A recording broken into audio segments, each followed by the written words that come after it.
Quinoa palak khichdi. అంటే కీన్వాని అలాగే పాలకూరని మిక్స్ చేసి ఒక కిచిడి లాగా తయారు చేయబోతున్నాను అనమాట. ముందుగా కీన్వా పాలక్ కిచిడి తయారు చేసుకోవడానికి కావాల్సిన పదార్థాలు ఏంటో చూసేద్దాం. కీన్వా పాలక్ కిచిడి తయారు చేసుకోవడానికి కావాల్సిన పదార్థాలు: పాలకూర 1 కప్పు, ఉప్పు తగినంత, నూనె 4 టేబుల్ స్పూన్లు, నెయ్యి 2 టేబుల్ స్పూన్లు, జీలకర్ర 1 టేబుల్ స్పూన్, అల్లం ముక్కలు 2 టేబుల్ స్పూన్లు, జీడిపప్పు 1/2 కప్పు, పచ్చిమిరపకాయలు 4, ఎండుమిరపకాయలు 4, కరివేపాకు కొద్దిగా, ఉడికించిన పెసరపప్పు 1/2 కప్పు, ఉడికించిన కీన్వా 1 కప్పు, జీలకర్ర పొడి 1 టేబుల్ స్పూన్, ధనియాల పొడి 1 table spoon, garam masala 1/2 table spoon. Quinoa palak khichdi తయారు చేసుకోవడానికి కావాల్సిన పదార్థాలన్నీ కూడా మన దగ్గర రెడీగా ఉన్నాయి. అయితే ఇక్కడ కీన్వా అలాగే పాలకూర ఈ రెండు మన మెయిన్ కాంపోనెంట్స్ అన్నమాట. అయితే కీన్వా గురించి చెప్పాలి అంటే అండి, ఇందులో అధికంగా జింక్, పొటాషియం, మెగ్నీషియం ఉంటాయి. అంతేకాకుండా మనకి ఎప్పుడైనా నీరసంగా అనిపించిన, నిద్ర కొంతమందికి పట్టదు త్వరగా, అలాంటి వాళ్లకు, తరచూ హెడ్ఏక్ వస్తూ ఉండే వాళ్లకు, ఇలాంటి వాళ్ళందరికీ కూడా మనకు కీన్వా తరచూ తీసుకుంటూ ఉండడం వల్ల చాలా వరకు రెమెడీస్ దొరుకుతాయి.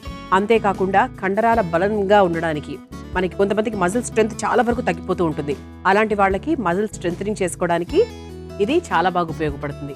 అలాగే పాలకూర, ఇక స్పినాచ్ గురించి చెప్పడానికి ఏముంది చెప్పండి, high high high amounts of vitamins and minerals అని చెప్పొచ్చు. సో కాల్షియం నుంచి మొదలుకొని ఇంకా మీకు ఏమేమి ఉన్నాయో కెమికల్ కాంపోనెంట్స్ అన్నీ కూడా అందులో ఉంటాయి. చాలా చాలా చక్కటి ఆకుకూర మనకి పాలకూర. మరి అటువంటి పాలకూర, కీన్వా అలాగే పెసరపప్పు ఈ మూడిటితో మనం ఈ కిచిడి తయారు చేసుకోబోతున్నాం. ఫస్ట్ మనం ఏం చేద్దామంటే, పాలకూరను లైట్ గా నీళ్లలో ఉడికించుకొని ఒక పేస్ట్ లాగా తయారు చేసుకుందాం. అంతే కదండి, మనం పాలక్ పనీర్ తయారు చేసేటప్పుడు అలాగే చేస్తూ ఉంటాం కదా, అదే విధంగా అన్నమాట. ముందుగా 1 కప్పు పాలకూర తీసుకున్నాను. మీరు ఎంత తీసుకున్నా కూడా అది చాలా తక్కువనే అవుతుంది కాబట్టి ఇంత కప్పు తీసుకున్నా కూడా అసలు మీకు ఏమీ ఏర్పడదు కూడా. సో ఇందులో కొంచెం వాటర్ పోసేసుకుందాం. ఇది కొంచెం మనకు రంగు మారుతుంది. చక్కగా మనకు మరిగిన తర్వాత, ఎక్కువసేపు మరిగించకూడదు, మళ్ళీ చెప్తున్నా, అంటే పాలకూరలు ఏ ఆకుకూరనైనా కూడా ఎక్కువసేపు మరిగిస్తే వాటి పోషక విలువలు పోతాయి. అందుకేంటి అంటే చాలా తక్కువ సేపు, ఒక 2 నుంచి 3 నిమిషాల వరకు కొంచెం మనకు ఆ పచ్చివాసన పోయేంత వరకు ఉడికించుకున్నాం అనుకో నీళ్ళల్లో. ఆ తర్వాత దాన్ని చక్కగా ఒక బౌల్లోకి తీసుకుని చల్లారిన తర్వాత కాస్త పేస్ట్ లాగా తయారు చేసుకోవచ్చు. ఓకే, సో ఇది ఒక్కసారి కలిపేసుకుందాం. ఇందులో యాక్చువల్గా కొంతమంది ఉప్పు కూడా వేస్తారు, ఉప్పు కూడా వేసుకోవచ్చు, అంటే రంగు మారకుండా ఉండాలి అంటే ఉప్పు కూడా వేసుకోవచ్చు. యాక్చువల్లీ మనం కూడా కాస్త ఉప్పు వేసేద్దాం. మనకేంటంటే కీన్వాని కూడా మనం ముందుగానే ఉడికిచ్చేసుకున్నాం. సో కీన్వాలో మనకు చాలా రకాల కీన్వాలు ఉంటాయి. అదేంటి అంటే ఒకటి దాంట్లో ఒక డిసడ్వాంటేజ్ ఏంటి అంటే అది కొంచెం ధర ఎక్కువ. అంటే ప్రతిరోజు తినడానికి కొంచెం మనకు ఒక బడ్జెట్ పెట్టుకోవాలి దానికోసము. సో ఆ విషయం మనం పక్కన పెట్టేస్తే కీన్వా వారానికి 3 రోజులు చాలండి. రోజు తినమని కూడా ఎవరు సలహా ఇవ్వరు, అక్కర్లేదు కూడా. అంత ఖరీదైంది రోజు తినాల్సిన అవసరం కూడా ఏమీ లేదు. కాకపోతే ఏంటంటే ఇందులో ఉన్నటువంటి న్యూట్రిషన్ వాల్యూస్ చాలా హైగా ఉంటాయి. సో పిల్లలకు కూడా పెట్టండి, చాలా చాలా మంచిది. పిల్లలకు పెడితే కూడా వాళ్ళకు కూడా ఎదిగే వయసులో చాలా ఎనర్జీ లాస్ అవుతూ ఉంటుంది, వాళ్ళకి ఎంత ఇమ్యూనిటీని పెంచుకోవాలి. సో ఇలా ఇవన్నీ కుదరాలి అంటే ఇటువంటి ఫుడ్స్ని కూడా మధ్య మధ్యలో వాళ్ళకి ఇంక్లూడ్ చేస్తూ ఉండాలి.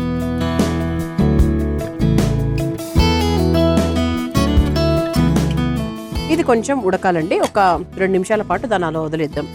చూసారా, ఇలా చక్కగా దగ్గర పడిపోయింది. మనకి రంగు కూడా ఎలా ఉండాలంటే చక్కగా లీఫీ రంగు అంటారు కదా, ఆ రంగులో ఉంది. ఇక స్టవ్ కూడా ఆఫ్ చేసేసుకోవచ్చు. మనకి ఇంతకన్నా మళ్ళీ ఎక్కువ ఉడికిందంటే రంగు కూడా మారిపోతుంది.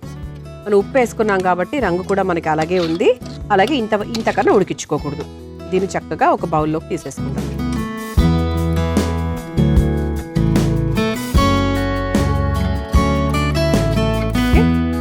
చూసారా, మనం ఎంత వేసామంటే అసలు పాలకూర ఎంత అయిపోయిందో చూడండి. ఇది పేస్ట్ చేశాక ఇంకా చాలా తక్కువ అవుతుంది. ఇది పేస్ట్ చేశాక వచ్చేటువంటి క్వాంటిటీ తక్కువేమో, కానీ ఇచ్చేటువంటి లాభాలు మాత్రం చాలా ఎక్కువ. సరే, ఇది కొంచెం చల్లార్చిన తర్వాత చక్కగా ఒక పేస్ట్ లాగా రుబ్బుకొని తీసుకొచ్చేస్తాను. అండ్ ఆ తర్వాత మనం కిచిడి ప్రాసెస్లోకి వెళ్ళిపోతాం. చూసారా, ఇలా చక్కగా మనము పేస్ట్ లాగా రుబ్బుకొని రెడీగా పెట్టేసుకున్నాం. ఇది పక్కన పెట్టేద్దాం, ప్రస్తుతానికి అవసరం లేదు, మధ్యలో వేసుకోవచ్చు. ఇప్పుడు స్టవ్ వెలిగించేస్తున్నాను. ఇందులో కాస్త నూనె, అలాగే కాస్త నెయ్యి. అంటే మీరు పూర్తిగా నెయ్యితోనే చేసుకుంటా అంటే నెయ్యితో కూడా చేసుకోవచ్చు. నేను అప్పుడప్పుడు ఏంటంటే లైక్ నెయ్యితో పాటు నూనె కూడా మిక్స్ చేస్తూ ఉంటాను. ఒక 2 స్పూన్ల నెయ్యి, అలాగే 2 స్పూన్ల నూనె. ఇది ఒక్కసారి మనకి కరగాలి.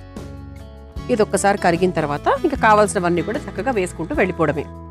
కానీ ఇది మనకి జనరల్గా కిచిడి అంటే కుక్కర్స్లో తయారు చేస్తూ ఉంటాం కదా, కానీ ఇది కుక్కర్లో తయారు చేయాల్సిన అవసరం లేదు. పెసరపప్పు మటుకు మనం ముందుగా ఉడికించుకొని పెట్టుకున్నామండి.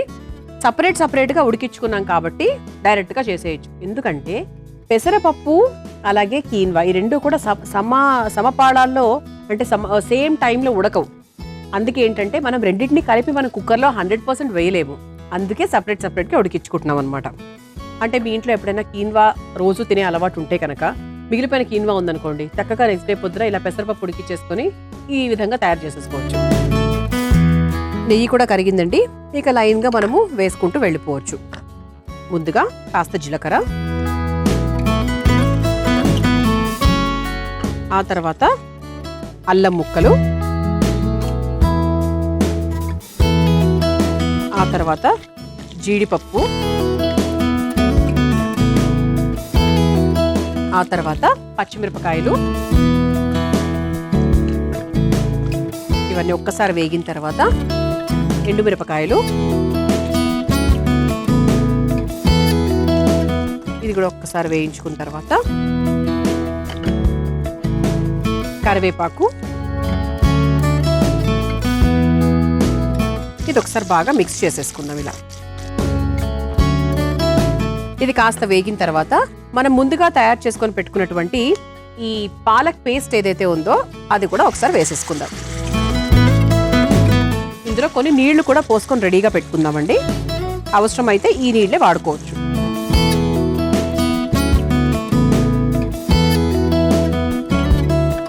ఇది ఒకసారి మిక్స్ చేసేసుకుందాం.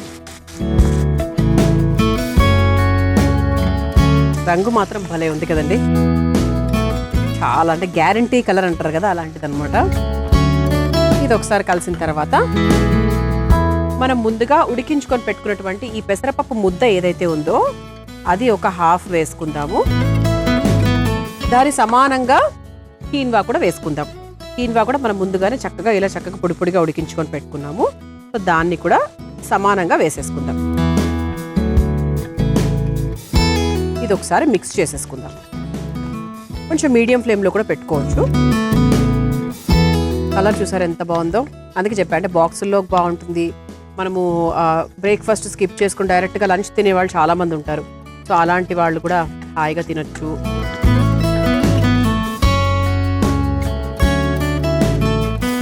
ఓకే, ఆ తర్వాత మనం కాస్త ఉప్పు వేసేసుకుందాము. కావాల్సిన పొళ్ళు కూడా వేసేసుకోవచ్చు. ముందుగా కాస్త ఉప్పు, ఇక మన ఇంట్లో ఉండే పొళ్ళు అందరికీ తెలిసిందే, జీలకర్ర పొడి, ధనియాల పొడి, అది వేసేసుకుందాం. ముందుగా కాస్త జీలకర్ర పొడి, కాస్త ధనియాల పొడి కొంచెం తక్కువ వేసుకోండి. అంటే ఇది కూర కాదు కదా, రైస్ ఐటమ్ కదా, అంటే ఆ ధనియాల ఘాటు తగలకుండా ఉండడానికి. ఆ తర్వాత ఇందులో కాస్త మసాలా పొడి ఇది వేసేసుకొని ఒక్కసారి మిక్స్ చేసేసుకుందాం. ఇవన్నీ పొళ్ళు వేసేసుకొని కలిపేసుకున్నాం కదా. ఇప్పుడు మనం ముందుగానే ఈ కప్లో కాస్త నీళ్లు పోసుకొని పెట్టుకున్నాము. ఆ నీళ్లు కొంచెం వేసుకుందాం, మరి ఎక్కువ అక్కర్లేదు, సరిపో. కొంచెం వేసేసుకొని మీడియం ఫ్లేమ్లో పెట్టేసుకొని ఒక 2 నిమిషాల పాటు ఉడికించుకుంటే సరిపోతుంది. ఇది కిచిడి అంటే కాస్త ముద్దగానే రావాలి ఫైనల్గా. పిల్లలకు పెట్టడానికైనా పెద్దవాళ్ళకైనా కూడా, పళ్ళు లేని వాళ్ళకైనా కూడా కరెక్ట్గా ఉంటుందన్నమాట. మనం చక్కగా కీన్వా, పెసరపప్పు, మన పాలకూర పేస్ట్ ఇవన్నీ కూడా వేసేసుకున్నాం. చూసారా, అన్ని పొళ్ళు, ధనియాల పొడి ఇవన్నీ కూడా వేసేసుకొని అద్భుతమైన వాసన మాత్రం వస్తుంది. ఇంకా యాక్చువల్గా ఓవరాల్గా చెప్పాలంటే ఈ స్టవ్ మనం ఆఫ్ చేసేయచ్చు, ఇంకా దీంతో పని లేదు. ఇప్పుడు మనం ఏంటంటే ఎప్పుడు కూడా కిచిడికి పైనుంచి పోపు వేసుకుంటే ఆ రుచి ఇంకా చాలా బాగుంటుంది. మనం ఇందులో వేసాం స్టార్టింగ్లోనే, కానీ కొంచెం పైనుంచి వేసుకుంటే ఇంకా బాగుంటుంది. కాబట్టి మరో స్టవ్ వెలిగించేసుకుందాం. ఇందులో కాస్త నెయ్యి,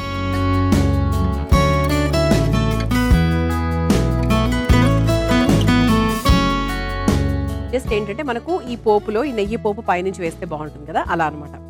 నెయ్యి కాస్త కరిగింది కదా.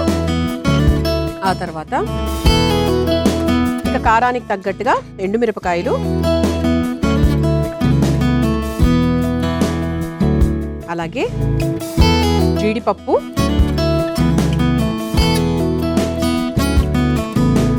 ఒక్కసారి ఇలా కలిపేసుకొని ఇందులో చివరిగా కాస్త కరివేపాకు.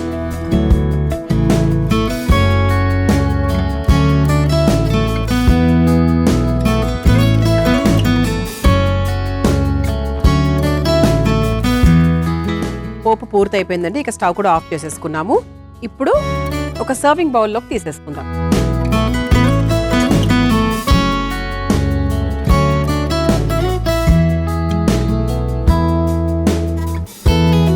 ముందుగా ఒక కప్లోకి సర్వ్ చేసేసుకొని ఇలా ప్లేట్లోకి పెట్టేసుకొని రెడీ అయినటువంటి ఈ పోపు ఏదైతే ఉందో అది చక్కగా ఇలా పైన నుంచి వేసేసుకుంటాం. ఇలా నెయ్యి కూడా అలా పైనుంచి వేసుకుంటే చాలా బాగుంటుంది.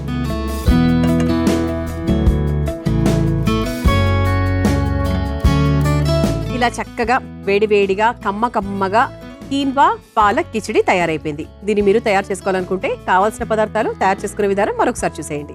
కీన్వా పాలక్ కిచిడి తయారు చేసుకోవడానికి కావాల్సిన పదార్థాలు: పాలకూర 1 కప్పు, ఉప్పు తగినంత, నూనె 4 టేబుల్ స్పూన్లు, నెయ్యి 2 టేబుల్ స్పూన్లు, జీలకర్ర 1 టేబుల్ స్పూన్, అల్లం ముక్కలు 2 టేబుల్ స్పూన్లు, జీడిపప్పు 1/2 కప్పు, పచ్చిమిరపకాయలు 4, ఎండుమిరపకాయలు 4, కరివేపాకు కొద్దిగా, ఉడికించిన పెసరపప్పు 1/2 కప్పు, ఉడికించిన కీన్వా 1 కప్పు, జీలకర్ర పొడి 1 టేబుల్ స్పూన్, ధనియాల పొడి 1 table spoon, garam masala 1/2 table spoon. Quinoa palak khichdi తయారు చేసుకునే విధానం: ముందుగా స్టవ్ వెలిగించి బాండీలో పాలకూర, కొంచెం నీళ్లు, కాస్త ఉప్పు వేసి ఉడికించుకోవాలి. ఇప్పుడు ఉడికించుకున్న పాలకూరను ఒక బౌల్లోకి తీసుకుని చల్లార్చి పేస్ట్ లాగా రుబ్బుకొని పక్కన పెట్టుకోవాలి. తర్వాత స్టవ్ వెలిగించి బాండీలో కాస్త నూనె, నెయ్యి వేసి వేడైన తర్వాత అందులో జీలకర్ర, అల్లం ముక్కలు, జీడిపప్పు, పచ్చిమిరపకాయలు, ఎండుమిరపకాయలు, కాస్త కరివేపాకు వేసి వేయించుకొని రుబ్బుకొని పెట్టుకున్న పాలకూర పేస్ట్, ఉడికించుకొని పెట్టుకున్న పెసరపప్పు, ఉడికించిన కీన్వా, సరిపడా ఉప్పు, జీలకర్ర పొడి, ధనియాల పొడి, కాస్త గరం మసాలా వేసి కలుపుకొని ఇప్పుడు అందులో కొద్దిగా పాలకూర నీళ్లు కూడా పోసి ఉడికించుకోవాలి. తర్వాత మరో స్టవ్ వెలిగించి పోపు బాండీ పెట్టి అందులో కాస్త నెయ్యి వేసి కరిగిన తర్వాత ఎండుమిరపకాయలు, జీడిపప్పు, కరివేపాకు వేసి వేయించుకొని పెట్టుకోవాలి. చివరిగా ఒక సర్వింగ్ బౌల్లోకి ఉడికించుకున్న పాలకూర కిచిడిని తీసుకుని పైనుంచి వేయించుకున్న పోపు మిశ్రమాన్ని వేసి సర్వ్ చేసుకుంటే కీన్వా పాలక్ కిచిడి రెడీ.